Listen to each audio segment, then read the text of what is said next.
Hola, bienvenidos, bienvenidas a este nuevo podcast que titulamos Estrategias Didácticas en Educación Física. Bueno, el día de hoy tenemos la presencia de la maestra Karime Aranza Moreno Vargas, la maestra Astrid Islas Hernández y una servidora, Cintia Ortega Hidalgo. Bueno, el día de hoy vamos a estar hablando sobre 6 estrategias didácticas que podemos implementar en el aula y fuera del aula, también vinculadas a la educación física. Queremos comenzar con qué les parece si nos dicen qué es para ustedes una estrategia didáctica. Bueno, para mí es un conjunto de actividades que normalmente tienen un propósito educativo. ¿Para qué? Para mejorar y facilitar el aprendizaje que pueden tener los niños, por ejemplo.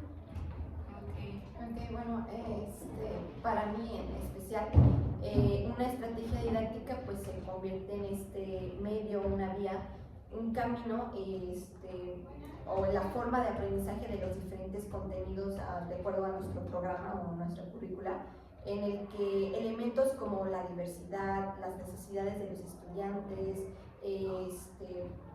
los ritmos, la forma en que aprenden, todos estos elementos, estas características, pues nos ayudan a saber cómo responden a estas estrategias didácticas y si realmente se cumplieron satisfactoriamente con el propósito de cada una de ellas. Ok, podemos resumirlo como conjunto de herramientas que utilizan los maestros para resolver una problemática, ¿no?, que encontramos dentro del aula. Muy bien, ¿qué les parece si comenzamos con una muy interesante, lo que es el canto? ¿Ustedes han tenido ese acercamiento con el canto, no sé, en su trayectoria de educación primaria hasta la actualidad? Bueno, particularmente yo, pues ahorita desde muy pequeña pues los maestros eran muy planos o muy monótonos en esta cuestión, pues nada más eran puras actividades, no eran algo así como pausas activas, ni cantos, nada por el estilo. Pero ahora yo que estoy en formación como docente, pues empleo estas pequeñas actividades, estos pequeños cantos para animar a mis estudiantes para que se sientan más motivados a lo largo del día. Originalmente las tengo planeadas casi en las mañanas y después del receso porque son cuando se encuentran más activos, entonces hay que relajarlos un poco y que pues me ayudan para que a lo largo del día pues estén un poquito más tranquilos y atentos a las actividades. Ok. Sí, en mi caso, no, durante mi formación como estudiante jamás tuve este acercamiento en el canto como una pausa activa, pero era igual, esta semana en específico he implementado esas estrategias y de verdad, como decía ella, después del recreo es una gran idea para mantener su atención y mantenerlos no sé, más tranquilos, podría decirse. Ok, bueno, en lo personal yo sí he tenido este acercamiento, especialmente en la secundaria con el canto, pero no sabía vincularlo, no sabía que se vinculaba, más bien también iba de la mano con la educación física. ¿Por qué? Porque, bueno, hay una canción que ya nos la sabemos, que es había una sandía gorda, esa. Bueno, en la que nosotros podemos experimentar con los niños lo que es la expresión corporal o realizar ciertos movimientos con sus cuerpos, como levantar las manos, los brazos, etcétera, ¿no? Y también que memoricen la canción. Estamos trabajando lo que es el canto en los niños. Otra muy importante sería que también fomentamos el arte y la interacción con sus demás compañeros con el canto. Entonces, no dejar esta estrategia como a un lado, sino darle la importancia que realmente merece, vinculándola a estas partes de la educación física. Muy bien, ¿alguien quiere comentar una estrategia aparte de él? Bueno, yo tengo la de actividades recreativas y yo creo que es algo que nosotros no hemos utilizado ni en nuestra formación y apenas las estamos conociendo. Y se trata de estas actividades lúdicas y de participación, porque se busca que los estudiantes participen bastante durante estas actividades y además que sean que tengan un vínculo con su realidad, porque es la manera en la que ellos pueden aprender de manera más significativa. Y se me ocurre la idea de, por ejemplo, un circo. podemos dar un rol a cada alumno por equipos. Ustedes van a ser los payasos, ustedes van a ser los acróbatas, ustedes van a ser los que van a pasar por una cuerda. Y de eso se trata, del movimiento y del juego en esta actividad. No sé si a ustedes se les ocurre otra idea así parecida o qué piensan de este juego de roles. Nosotros lo conocemos más como un juego de rol, no lo conocemos como actividades recreativas, pero no sé, nosotros no lo usamos en educación física, pero a lo mejor sí lo usamos cuando jugamos a la tiendita. A eso, no sé, ¿ustedes qué piensan de esa estrategia? Yo creo que estrategia de juegos de roles, ¿verdad? No es actividad recreativa, pero se basa en los juegos de roles. Es algo que podemos utilizar para fomentar en el alumno ahora sí que la propia responsabilidad, ¿no? O qué haría en ciertos casos. Mezclado una parte en eso, de lo que mencionas tú, y fomentando en él un pensamiento crítico dentro del aula. ¿Qué vamos a hacer? ¿O qué haríamos para solucionar un conflicto o una situación que nos causa algún problema, ¿no? De hecho, me parece interesante esa parte que dices porque es el objetivo principal de esta actividad, de esta estrategia. El que ellos puedan, a través de lo que sucede en su vida diaria, puedan resolver los conflictos que pasan en el salón y fuera de su salón. Y me parece muy interesante eso.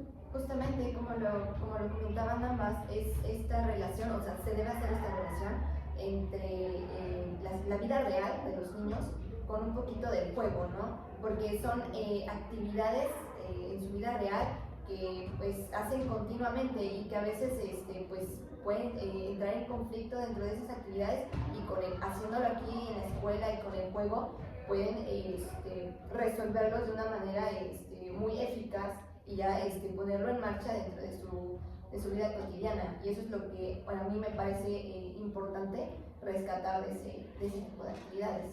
Y de hecho yo menciono el circo como una actividad recreativa, pero eso me sonaría más como a la imaginación y a la creatividad que podemos fomentar en los estudiantes. Sin embargo, también se me ocurre, no sé, hacer una selva o hacer algo relacionado con los animales o con el cuidado del planeta y que se hagan cuevitas. Y podemos hacer varias actividades o que vayan saltando, a lo mejor no van a lineales, que son de los que se juegan, pero a lo mejor pueden ir saltando entre árboles. Y no sé, me parece que podemos no darle solamente significado a los movimientos del juego, sino qué sucede en una selva, qué riesgos hay en una selva, podemos implementarlo y fortalecer el conocimiento que ya tienen. Sí, aparte de una relación con el contenido que tú estás viendo puede ser algo muy lúdico, como dices, el de la selva sería muy, muy padre porque podrían hacer así cómo sobreviviríamos en una selva, ¿no? Y podrían poner como obstáculos, a ver, hay esto, o por ejemplo al ver los ecosistemas, eso estaría muy padre implementarlo en ese tipo de actividades.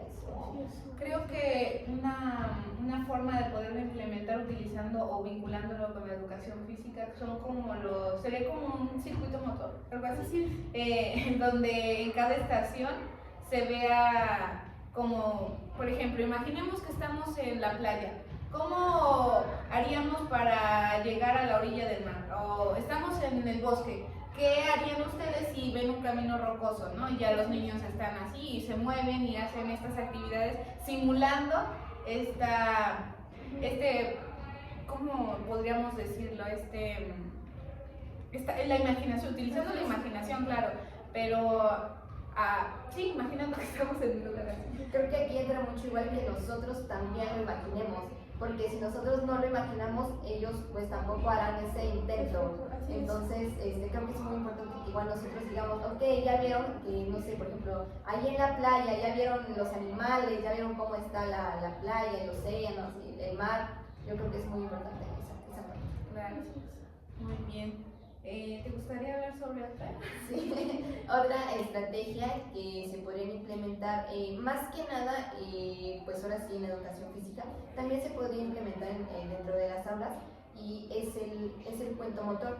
Sabemos que un cuento pues es una narración breve, ya sea oral o escrita, que tiene un hilo argumental muy sencillo, la verdad, y aquí en el cuento motor, que se trata de esta narración, pero donde ellos se pueden expresar con su cuerpo igualmente, ¿no? Pueden representar ideas, situaciones, en este cuento motor, aquí es muy importante recordar que los alumnos son los protagonistas aquí. Son ellos los únicos protagonistas quienes van a realizar estas situaciones. Y aquí me es importante recalcar que dentro de este cuento motor, una vez lo escuché en una clase de educación física, que aquí se le debe dar la gran importancia a la narración que tiene uno como profesor, porque si se pierde la narración, se pierde ahí la finalidad de lo que es el cuento motor. La verdad, pues traigo un ejemplo, pero la verdad está muy largo, pero es más que nada, por ejemplo, había una vez, no sé, nos imaginamos en el mar, los situamos como en el mar, había una vez una ballena muy grande que pasaba acercándose en un barco hacia ustedes y los chocó, y ellos hacen los movimientos como que chocan, se mueven, y eso realmente igual parte mucho de la imaginación de los niños, y nosotros cómo les estamos narrando la historia a ellos. Por ejemplo, no sé, igual situémonos en el bosque, ¿no? Pasó una rana, que ellos son la rana y tienen que saltar 3 veces, y van ellos y saltan. Entonces es muy importante saber qué historia llevar para los niños y explicarles cómo va a ser la actividad. Bueno, ya que lo mencionas ahorita el cuento motor, me parece en el segundo semestre vivimos un cuento motor, ¿no? Con un maestro de educación física de unos piratas, ¿no? Y qué bonito fue, porque había un buen de niños que sí se creían exactamente y se enfocaban en su personaje que les daba, pero ahí también es muy importante resaltar el compromiso y el personaje que está interpretando el maestro que está contando el cuento motor, ¿no? Era un pirata que se enfocó en traer su vestimenta, en hablar como pirata. Entonces los niños lo seguían y se veía esa motivación en los movimientos, en las cosas que iban haciendo conforme iba transcurriendo el cuento, ¿no? Sí, igual algo que yo observé esta vez fue los movimientos marcados, porque podía traer la vestimenta y podía hablar como pirata, pero si no reflejaba que chocaba contra algo y hacía un movimiento que chocaba contra algo, no se lo iban a creer. Y siento que es algo muy importante que ellos marcan esos movimientos también, que se siente como si estuviera chocando, como si estuviera siendo un pirata de verdad. Claramente, eso es muy importante, que dicen. Ya lo recordé, ya me acordé de esa vez, esa situación. Y sí, justamente es muy importante que aquí, como dicen, el compromiso de que todos se involucren y sean ese personaje, ¿no? Como dicen los piratas, que sean piratas, que no sé, pues traigan su parchecito, ¿no? Que traigan aquí la manita de Garfio, ¿no? Entonces es muy importante que se involucren para que esto, aparte de ayudar a su imaginación, los motiva muchísimo a los niños, les encanta, y aparte pues expresan eso con su cuerpo, lo cual es la expresión. Ok, bueno, otra que podríamos mencionar en la estrategia llamada actividades en la naturaleza. ¿Por qué quise hablar sobre, o traerla, ¿no? Aquí, pues yo creo que es una estrategia que nos ayuda a fomentar el respeto y ese razonamiento que tienen los niños acerca de la conexión y ahora sí que el respeto hacia la naturaleza, mientras enfocamos actividades que podemos hacer muy sencillas. Por ejemplo, veía sacar a los niños, ¿no? Esto se ve más en comunidades rurales, donde salimos del salón y literalmente es terracería, ¿no? No como aquí, que en la ciudad, en los espacios urbanos, no existe tanto esta parte de la naturaleza que hemos perdido. Entonces, fomentar esto. Dividir a un equipo en 2 y darles, no sé, un tiempo, 2 minutos para que ellos recojan 10 objetos, los que quieran de la naturaleza, ¿no? Y luego los reunimos en una bolsita y los metemos todos y así nos sentamos alrededor. Ahora, con los ojos vendados, vamos a sentir qué objetos de la naturaleza extraímos y tratar de adivinar qué es, ¿no? Entonces este es un juego que también nos ayuda a entender que la naturaleza es importante, ¿no? Y fomentándola con el juego, porque también hay muchas estrategias en educación física que es más que nada juego para aprender, para lograr un aprendizaje. También desarrollamos habilidades sociales a través de la interacción que existen en estos pequeños grupos, que ahora se les conoce como comunidades, ¿no? y mejorar pues la actividad física, mental, física y mental gracias a ese trabajo que tenemos de cerca con la naturaleza. En la secundaria teníamos un taller denominado ciclismo. En él pues salíamos es que pues un espacio urbano, en un espacio rural, perdón, es un espacio rural, entonces allá tú sales de la escuela y generalmente las comunidades más cercanas, más allegadas, pues eran comunidades que tenían mucha vegetación, entonces visitábamos arroyos, visitábamos conocíamos diversidad de fauna y flora, entonces es algo que se puede fomentar tanto en este ejercicio físico y también este espacio que tenemos de acercamiento con la naturaleza. No sé si les gustaría. Bueno, a mí particularmente me gusta esta estrategia, bueno, a mí sí me gustaría implementarla algún día, porque al final de cuentas, aparte de que tiene esta parte lúdica, pues, el entretenimiento, el juego, tiene esta parte de aprendizaje, ¿no? Porque al final de cuentas los niños, dirían muchos, aprenden jugando, y aparte más relacionado con la naturaleza es ese enfoque que me gusta, que le dan, que va más de la mano con la naturaleza, a ver cómo es nuestro entorno, nuestra comunidad. Creo que sería muy difícil implementarla aquí en lugares urbanos, porque pues como tú lo comentabas antes, sales y ya ves un edificio, una casa por aquí, una tienda por allá, entonces es muy difícil. Y para eso de estar haciendo oficios para que salgan, es todo un relajo, ¿no? Entonces creo que esa sí es una estrategia que yo implementaría. Podrías hacerla de otra forma con el ritmo de los espacios urbanos, pero, o sea, a mí personalmente me encantaría algún día implementarla. Claro, la naturaleza nos refleja paz, ¿no? Paz, tranquilidad, justamente. A mí me recuerda un poco a, bueno, me gusta esta estrategia porque normalmente nosotros cuando hablamos de naturaleza hablamos de cuidar la naturaleza, y esta estrategia cambia ese concepto o esa idea que tenemos normalmente de si hablamos del agua, hablamos del cuidado del agua. Si hablamos del mundo, de la flora, de la fauna, hablamos del cuidado. Pero es muy raro que nosotros tomemos temas de animales o de flora, de piedras, como un tema. Y creo que esta estrategia nos ayuda a asimilar lo que somos y lo que tenemos. Y lo que tenemos a nuestro alrededor, como dicen.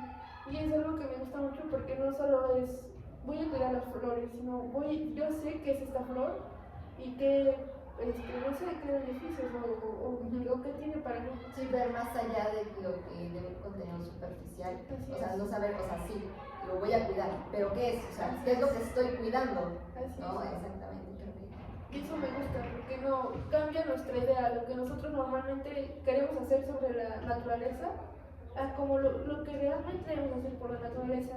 Porque cuando un niño o nosotros identificamos y asimilamos lo que es esa naturaleza, es más fácil cuidarla, ya no necesita nadie decirte que tienes que cuidarla porque ya sabes qué es para ti, qué significa para ti.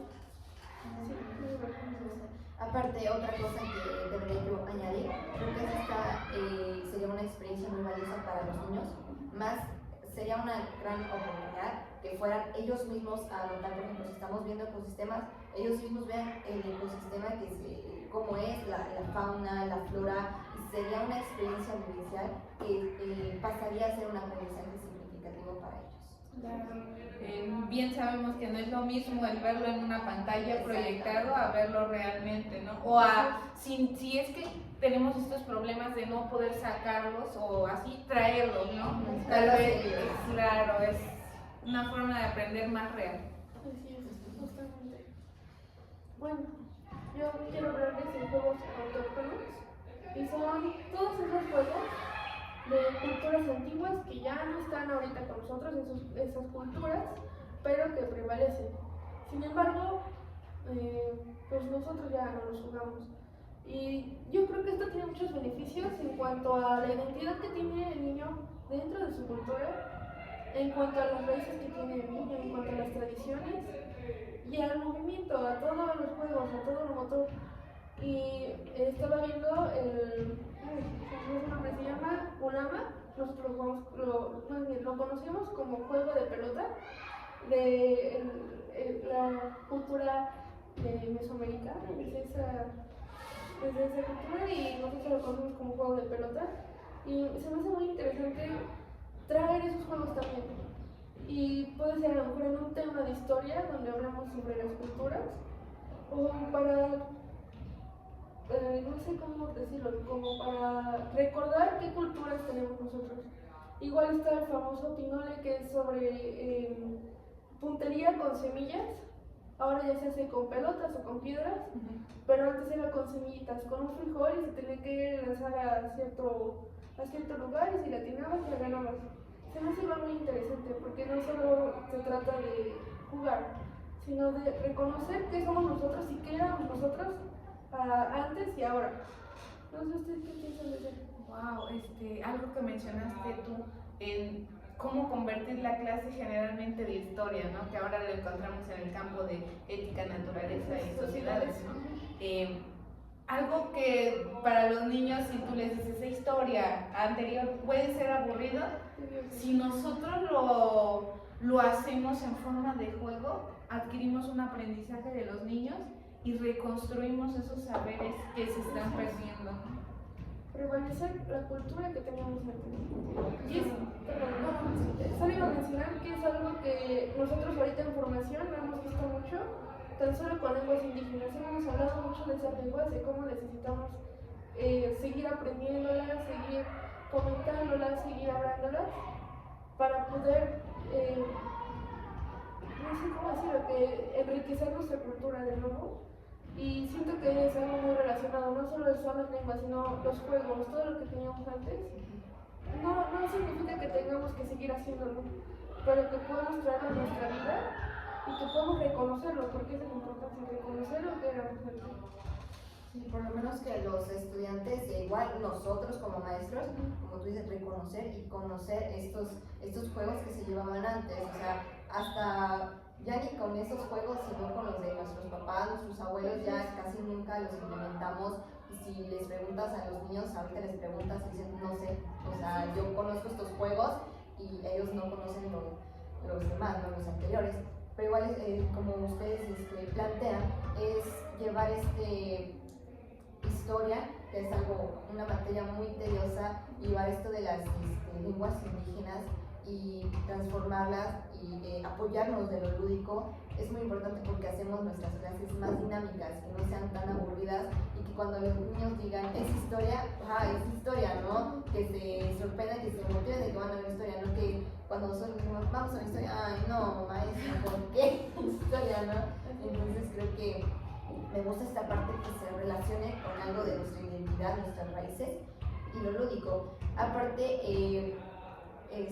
creo que igual, retomándolo con la educación física, es ahí, si nos sacamos a jugar, el juego de pelota que antes hacían, que era con la cadera u otra parte del cuerpo, creo que estaría muy padre porque ya no solo utilizarían sus pies como normalmente lo ocupan, sino que ocuparían otra parte del cuerpo y la aprenderían a usar, ¿no? A conocer más, por ejemplo, de la cadera, ¿vale? ¿Cómo la ocupo para golpear la pelota o mi brazo? Y ya después ahí van entendiendo más su cuerpo.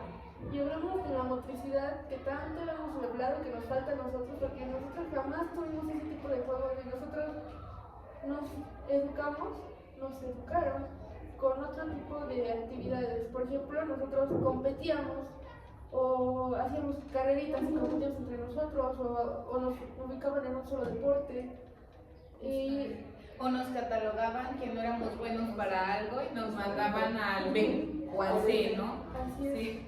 Y yo creo que nosotros no tenemos, o sea, por lo menos yo en lo personal, yo no tengo esa habilidad motriz. Yo no podría golpear una pelota con el codo y jugar así un juego, tipo el juego de la pelota en lugar de la cadera con el codo o con el hombro, sería muy difícil para mí. Y creo que empezar a llenar a los niños con esta motricidad y que ocupen otras partes de su cuerpo sería muy interesante. O no nada más esta estrategia que mencionas, sino la de baile, ¿no? Que está muy relacionada a lo que mencionas y que también nos cuesta mucho trabajo porque, bueno, en la carrera que estamos nos piden lo que es el baile. Y bueno, en lo personal, cómo me cuesta a mí que aprenderme el de no, o sea, me cuesta mucho, es algo que lo vemos, imagínense, si nosotros tenemos ese problema, ¿qué será de los niños de esta generación? Que es puro celular, pura tableta, puras pantallas, ¿no? Entonces, es muy difícil el crear nosotros o el tratar de cambiar eso si a diario lo estamos, se está trabajando en casa. ¿Cómo es el niño en casa? ¿Qué hace el niño en casa? No creo que los padres lleguen a jugar con ellos, ¿no? Después de una larga jornada de trabajo. Sí, lo que hemos visto últimamente. Y sí, tienes mucha razón, también estás en ese punto. Nosotros a lo mejor no tenemos tanta motricidad y no empleamos tanto de ese tipo de estrategias. Sin embargo, estuvimos mucho tiempo durante nuestra niñez jugando en los patios. No teníamos celular en ese entonces, ni una tableta. Imagínense ahora los niños que desde los 5 años, 4 años ya tienen un celular y y hemos visto ahorita que los padres tienen que trabajar, ya es necesario trabajar, ya no pueden estar en casa, ya no es como antes, que uno se quedaba a cuidar a los niños y el otro trabajaba. Ahora los dos tienen que trabajar porque es una necesidad. Y ellos no tienen ese tiempo ni la seguridad de dejarlos solos jugar en la calle, por ejemplo, Claro. porque las cosas han cambiado. Y eso es muy cierto, tiene mucho en esa parte. Justamente que igual hay que reconocer que en estas diferentes estrategias, más que nada las que llevan al juego lúdico y que se realizan mayormente afuera, es importante que a nosotros nos vean haciéndolo, ese tipo de juegos, por ejemplo, utilizar varias partes de nuestro cuerpo, por ejemplo, igual que en el baile, que nuestros alumnos nos vean haciendo eso, porque si no nos ven haciendo eso, ellos no lo van a hacer, ellos ni siquiera lo van a intentar. Entonces creo que igual desde nosotros se empieza con que ellos aprendan, pero igual está esta parte de que igual que nosotros tampoco podemos hacer todo en la escuela y necesitamos ayuda de mamá y papá, entonces igual está esa cuestión. Es muy difícil porque como maestros nos exigen una calificación, o que su hijo aprenda a leer, o que su hijo saque buenas notas. ¿Y quién está haciendo mal el trabajo? El maestro. Entonces es muy difícil competir con estas habilidades de escritura, de matemáticas, y erróneamente los padres o hasta los maestros creemos que estas habilidades motoras, estas habilidades lúdicas, quedan de lado, ¿no? No son tan importantes. Justamente se nos pide como enfocarnos solo, ustedes saben, en español y matemáticas, que tanto primero, segundo y quizás ya tercero aprendan a leer y matemáticas, sumar, restar, multiplicar y dividir, ¿no? Lo cual yo considero que, ok, es importante, pero también igual está esta parte de jugar, porque al final de cuentas los niños son niños, ellos quieren jugar, estar de un lado al otro, pues ahora sí, no quedarse simplemente sentados y aprender a leer y a multiplicar, ¿no? También no podemos hablar desde el hecho de sus emociones, porque muchas veces nos limitamos a esa parte de solo tienes que trabajar. Sin embargo, está esa parte artística y de emociones que nunca justificamos, o sea, que nunca tomamos en cuenta. No, porque por ejemplo, uno deja 10 tareas a los niños para una semana y dices, ok, está bien.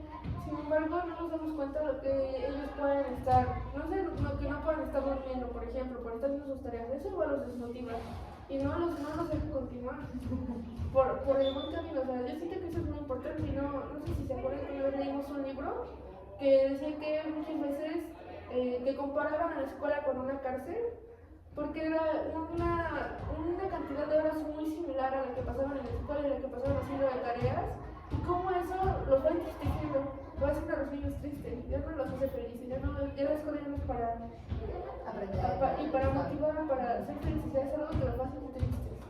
Justamente, cuando tú vas y le preguntas al niño que si quiere ir a la escuela, es cuando dice, no, ya no quiero ir, porque al final de cuentas se convirtió en un lugar que pareciera una cárcel, que están encerrados y no los puedes dejar hacer varias cosas, ¿no? Solamente tienes que estar sentado y pues quedarte callado y No, los niños quieren salir, brincar, jugar, platicar ya hasta con los compañeritos, entonces creo que eso igual los motiva muchísimo a los niños y como tú dices, pues pasan más horas aquí en la escuela que en su casa, entonces eso sí los va desmotivando y si nosotros igual pues apoyamos esa idea de que sí, la escuela es una cárcel, pues los va a desmotivar más. Nosotros como maestros debemos motivarlos, jugar con varias cosas, aparte de lo lúdico, contenidos, pero animarlos en esos aspectos. Bueno, ya para terminar, justamente el comentario de como maestros, ¿no? También a nosotros se nos ha pedido cambiar, pero nuestra propia enseñanza que nos brindan, estando ahora sí que en universidad, en formación ya mayor, seguimos trabajando de esta forma, ¿no? Sentados en una butaca y sin movernos, sin pararnos en largas jornadas, escuchando y nada más. Entonces, tal vez esto no cambie porque sigue habiendo estos maestros, ¿no? Y todavía puede que sigan persistiendo estas formas de enseñanza, pero sí nosotros podemos cambiar eso llevándolo al aula, implementándolo en el salón de clases de nuestras primarias que estamos visitando en estas jornadas, ¿no? Okay. Y bueno, pues como última estrategia, ¿no? Pues es la dramatización. Es una representación escénica de alguna situación, quizás de la vida real o ficticia, que pues esta estrategia se puede implementar tanto dentro del aula como en educación física, fuera de ella, ¿no? Esta particularmente se asemeja un poquito a lo del juego de roles, porque aquí los estudiantes tienen roles muy bien definidos y bueno, yo esta estrategia se podría decir que yo la implementé como juego de roles, pero igual se puede bien asimilar como dramatización. ¿Por qué? Porque yo implementé esto de que les daba, los dividía por equipos y les di a cada uno una situación donde ya venían bien los roles definidos, a ver, María, Juan, Panchito, la maestra, ¿no? Y venía la descripción de una situación, ¿no? Esta iba pues relacionada a mi tema, a mi contenido que es violencia de género, pero eran situaciones que se podían vivir o se pueden ver dentro de los hogares, no se pueden vivir dentro de ellos. Tampoco eran situaciones que pues ellos no vieran, ¿no? Que no conocieran. Entonces se asemejaba mucho a su vida real. Y en estas pues ellos lo tenían que interpretar y aquí frente al grupo y le tenían que dar una solución a ese problema.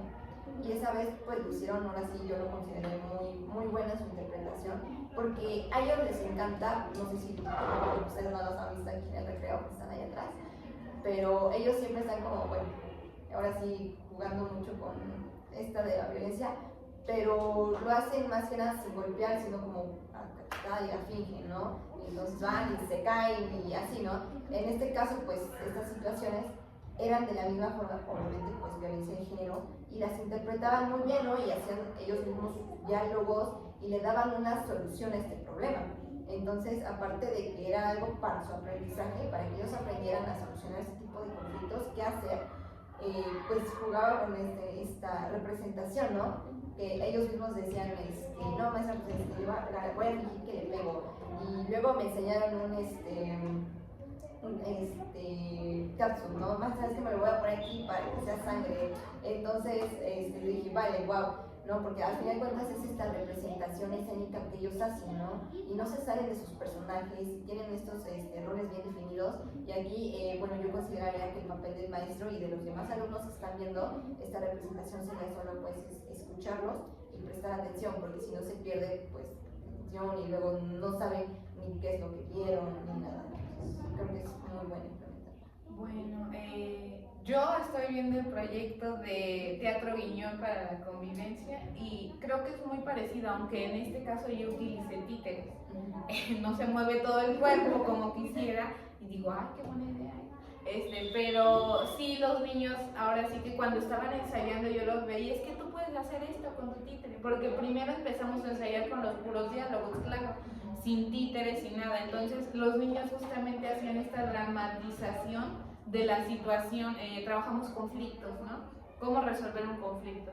Entonces, yo creo que utilizaste una buena estrategia dentro de tu proyecto y que es una buena opción para trabajarla dentro del salón de clases utilizando la expresión corporal, ¿no? Considero que tiene muchos beneficios, tan solo el hecho que ellos pueden soltarse, y socialmente siento que igual tienen muchos beneficios, y creo que es algo que nos cuesta mucho a mí en lo particular, la participación. Por ejemplo, a muchos niños les da pena participar o se sienten temerosos al estar leyendo, por ejemplo, algo enfrente de sus compañeros, y siento que soltarse con algo así hace cambiar esa dinámica y ese ambiente que tenemos dentro del grupo. Me parece muy interesante.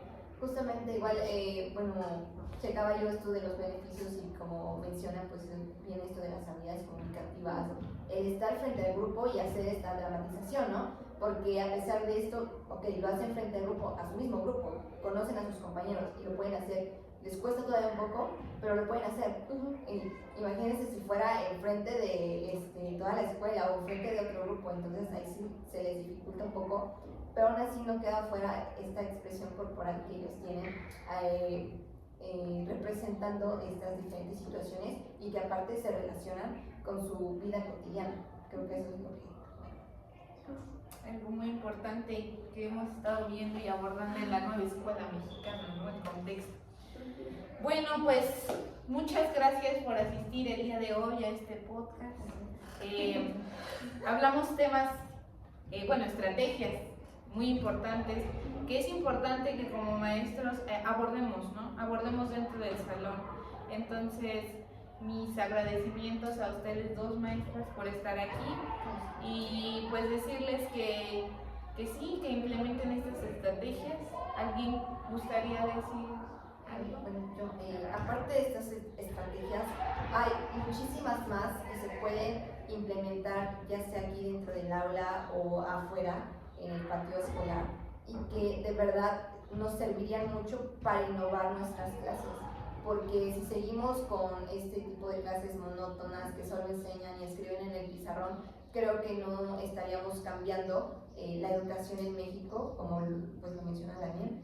O sea, siento que deberíamos implementar más cuestiones o relacionado a su vida real, que se implemente un poquito más el juego, porque al final los niños no quieren ver a un maestro escribiendo en un pizarrón y escuchándolo diariamente y estar sentados, sino ellos quieren aprender con el juego. Entonces hay muchísimas más estrategias que pueden innovar nuestra práctica.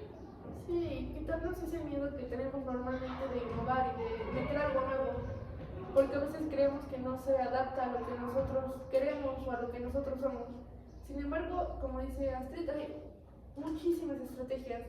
No solo hay de recreación o de imitación, hay muchísimas más que podemos tomar en cuenta. Y aparte de estas estrategias, todas para innovar obviamente esta práctica, no vienen apenas siendo del 2020, no, vienen desde muchísimos años atrás y que se pueden venir implementando. Ahora sí que es cuestión de nosotros si queremos realmente innovar nuestra práctica o seguir siendo aquellos maestros que simplemente pues escriben en el pizarrón y califican actividades. Okay. Bueno, muchas gracias a ti que nos escuchas diariamente y te esperamos en el próximo podcast.